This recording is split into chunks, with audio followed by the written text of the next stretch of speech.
வணக்கம். புனித சந்தியாகப்பர் ஆலயம் தேர்பவனி சிறப்பாக நடைபெற்றது.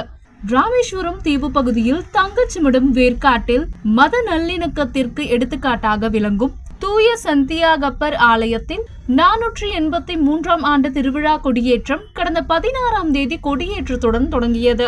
10 நாட்கள் நடைபெறும் திருவிழாவின் முக்கிய நிகழ்ச்சியான திருவிழா தேர்பவனி நேற்று இரவு மும்மத மக்களின் பங்கேற்புடன் விமர்சையாக நடைபெற்றது.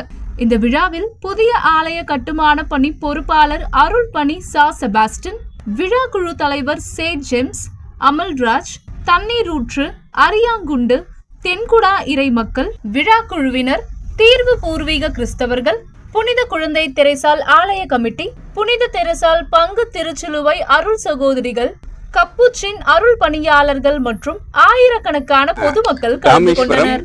வேர்க்காடு புனித சந்தியாகப்பர் திருத்தல திருவிழா இந்த ஆண்டு சீரும் சிறப்புமாக நடைபெற்றுக் கொண்டிருக்கிறது. 483வது விழாவாக இந்த ஆண்டு இத்திருவிழா நடைபெறுகிறது. புனித பிரான்சிஸ் சவேரியார் முதல் முறையாக இங்கு ஒரு சிலுவை கோவில் கட்டி புனித சந்தியாகப்பருக்கு நேர்ந்தளித்த இடம் இந்த இடம்.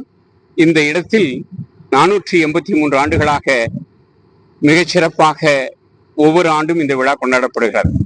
தமிழகத்திலிருந்து பல்வேறு இடங்களிலிருந்து, சிவகங்கை, ராமநாதபுரம் மாவட்டங்களிலிருந்தும் மற்றும் தமிழகத்தினுடைய பல்வேறு இடங்களிலிருந்தும் ஒவ்வொரு ஆண்டுக்கு ஒரு முறை நிறைய மக்கள் இங்கே வருகிறார்கள்.